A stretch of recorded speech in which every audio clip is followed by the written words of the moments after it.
And that is the pattern. Cool. So now once you have that down, again, we're talking about one surface here. I'm just going to use marching drum, since that is something that we're kind of in the mood with right now, or that we're familiar with.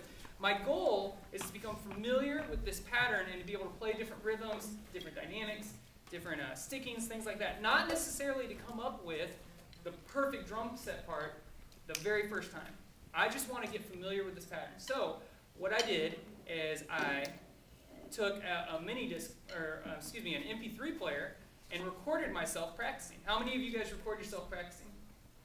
Again, absolutely not enough. Absolutely not enough. You think you're hearing the correct thing, but you would be so surprised if you recorded yourself practicing and then went back and listened to it. Some of the stuff that you thought you were doing well that maybe doesn't sound as good as you thought, and then conversely, some stuff maybe you didn't think you were doing so well that you're like, wow, that sounds pretty good. Cool. So what I'd like to do now is I'm going to have Miss Islas play the main melody. I'm going to ask you guys to clap along, and I'm just going to improv. I'm just going to make something up to go along with it. And I'm going to try to do very, very simple. I don't want to get super complex. I just want to feel comfortable with the pattern. Cool? So let's clap along and have Miss Islas play the melody. 1, 2, ready, go.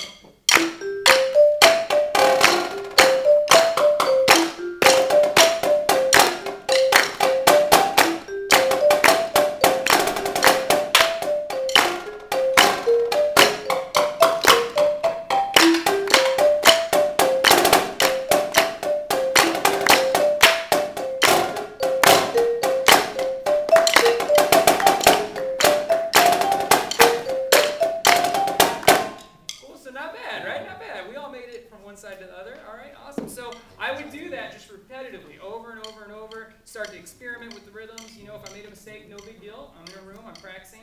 The whole point of practicing is so that when I show up to rehearsal, I can rehearse, right? I don't want to waste her time or the bass player's time by showing up and not working on this, and then they're sitting there holding it down while I'm trying stuff out and then making mistakes. I want to make the mistakes here while I'm practicing, get them out of the way, solidify something, and then when I show up to rehearse with the band, we're good to go. Cool, does that make sense? All right. The crazy thing is that can work in marching band too. That's what I've heard. I don't know. Mr. Lebeck might know a little better. Just might. Do me a favor, guys, and check out the next page, something that says Troponopolis Snare Improv. Okay? What I did, after I recorded myself, I went back and I listened to some of the things that I liked, and I transcribed them. How many people in here transcribe music? Ooh. Again, transcribing music, all that means is, let's say you're listening to a White Stripe tune, and you like the drum beat.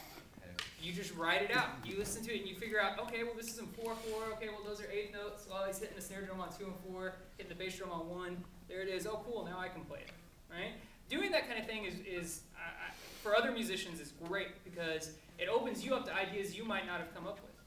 When I was at the University of North Texas, I was very fortunate to do a lot of transcribing. I transcribed some anime, movie-like music. I transcribed some electronic music. I transcribed some death metal. I transcribed a classical violin concerto, you know, and all these things opened me up rhythmically to different ideas, right? So I went through, I transcribed some of the ideas that I came up with that I liked and put them together to kind of give you guys an idea. Again, this is not something I would play on drum set, but this is a process I went through to get familiar with the pattern. So you can try to clap along if you want. I'm going to have Miss Islas play the melody so you can hear it, and I'll just drum this along, kind of at tempo of the piece, so you guys can kind of get an idea of the process.